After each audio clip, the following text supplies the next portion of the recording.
जय हिंद दोस्तों, मेरा नाम है रोहित और आप देख रहे हैं स्टडी क्यों नहीं। आज हम जिस बायो के टॉपिक को कवर करने वाले हैं उसका नाम है कंकाल तंत्र यानी स्केलेटल सिस्टम। और जितने भी आपके कॉम्पिटिटिव एग्ज़ाम्स होते हैं उन सब के लिए ये बहुत ज़रूरी है, क्योंकि इसमें से आपके बॉन्ड में से एक ना एक क्वेश्चन पूछ लिया जाता है। और हम जैसा कि आपको पता होगा एक सीरीज़ कवर कर रहे हैं साइंस की, तो उसका ये अगला लेक्चर है, तो इस वीडियो को अंत तक ज़रूर देखिएगा। तो शुरू करते हैं।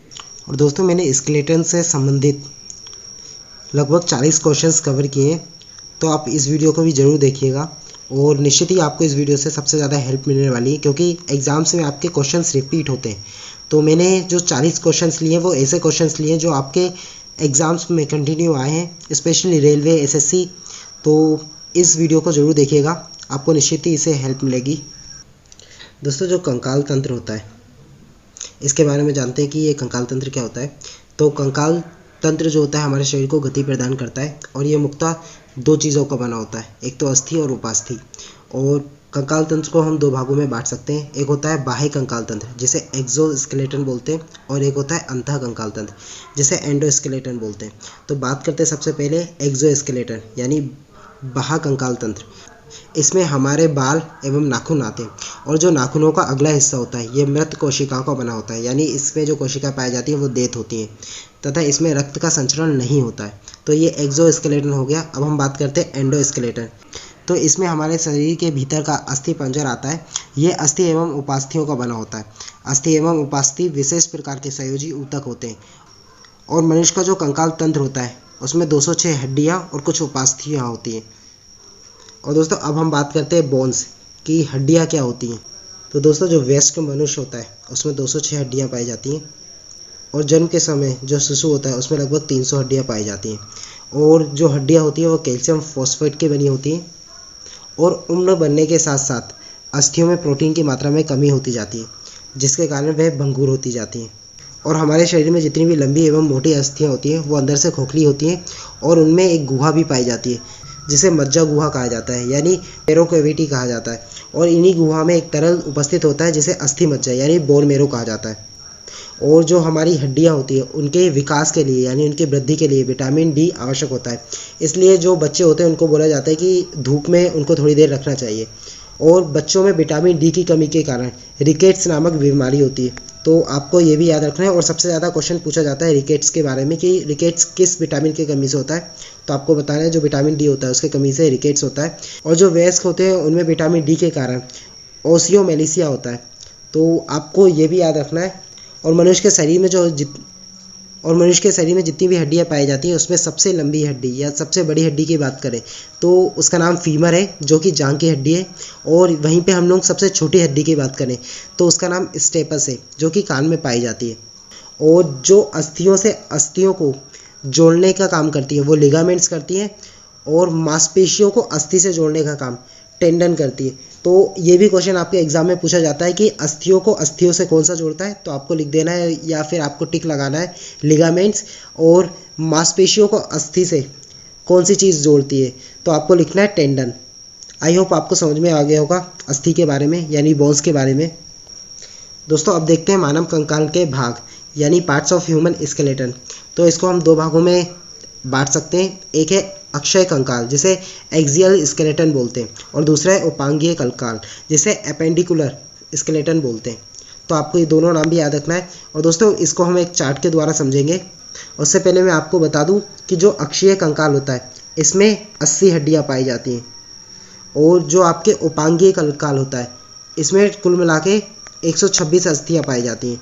और दोनों को अगर आप योग करेंगे यानी दोनों को जोड़ेंगे तो टोटल मिला के 206 हड्डियाँ हो जाएंगी। तो इसको हम चार्ट के थ्रू देखते हैं।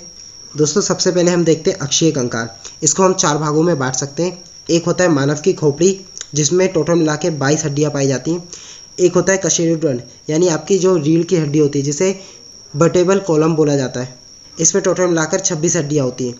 और एक होता है उरोस्थि जिसमें एक अस्थि होती है, और पसलियाँ जिसमें 24 पाई जाती हैं। इसलिए आपने सुना होगा कि हमारी जो पसलियाँ होती हैं वो 12 जोड़ी होती हैं, इसलिए उसमें 24 हड्डियाँ पाई जाती हैं। जोड़ी मतलब 2 हड्डियाँ।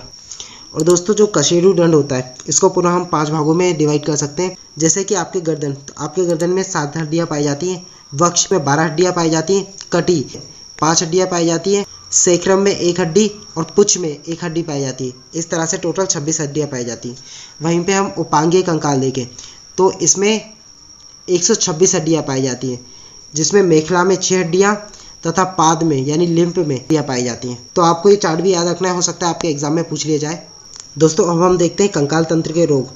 और दोस्तों मैंने डिसीज़ के ऊपर भी एक वीडियो बनाई है, तो आप उस वीडियो को भी ज़रूर देखिएगा। उसमें मैंने लगभग सारी डिसीज़ें कवर की हैं और इस वीडियो को हमने 3 पार्ट में कवर किया है, तो आप उस वीडियो को ज़रूर देखिएगा।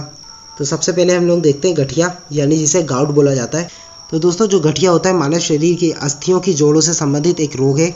इस रोग में जोड़ों के ऊपर की त्वचा पर सूजन आ जाती है तथा लालिमा तथा दर्द भी होता है। लालिमा मतलब लाल लाल सा रेडनेस आ जाती है और दर्द भी होता है। और दोस्तों जो गठिया रोग होता है इसका कारण है शरीर में जो रक्त होता है उसमें यूरिक एसिड की मात्रा बढ़ जाती है और जो यूरिक एसिड के क्रिस्टल होते हैं वो आपके जोड़ों में, टेंडन में आसपास जमा हो जाते हैं। इसके कारण आपको गठिया रोग होता है। और दोस्तों जो गठिया रोग होता है उसको राजाओं की बीमारी और धनी लोगों की बीमारी के नाम से जाना जाता है। तो आपको समझ में आ गया होगा कि गठिया रोग क्या होता है। दूसरा हम देखते हैं अर्थराइटिस या संधि शोथ। और दोस्तों जो अर्थराइटिस है ये जोड़ों से संबंधित एक रोग है, जिसमें हड्डियों के जोड़ों के स्थान पर सूजन आ जाती है, त्वचा लाल हो जाती है तथा अक्सर जोड़ों में दर्द रहता है। इसे अर्थराइटिस बोलते हैं और सबसे आम बीमारी होती है अर्थराइटिस।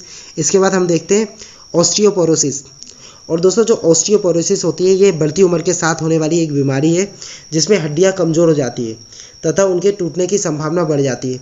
और ऑस्टियोपोरोसिस में जो हड्डियों में खनिज पाए जाते हैं वो उसमें कमी आ जाती है, जिससे हड्डियों में जो प्रोटीन होता है उसकी मात्रा असामान्य हो जाती है। और यह रोग हार्मोन की कमी, कैल्शियम एवं विटामिन डी की कमी आदि के कारण होता है।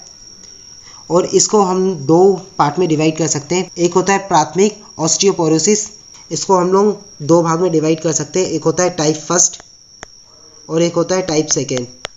तो दोस्तों जो टाइप 1 होता है इसमें महिलाओं में मेनोपॉज होने के बाद इसकी संभावना काफ़ी बढ़ जाती है। और बात करें टाइप 2 की, तो यह बीमारी स्त्री और पुरुष दोनों में 75 वर्ष आयु के बाद होती है, परंतु महिलाओं में इसकी संभावना ज़्यादा होती है।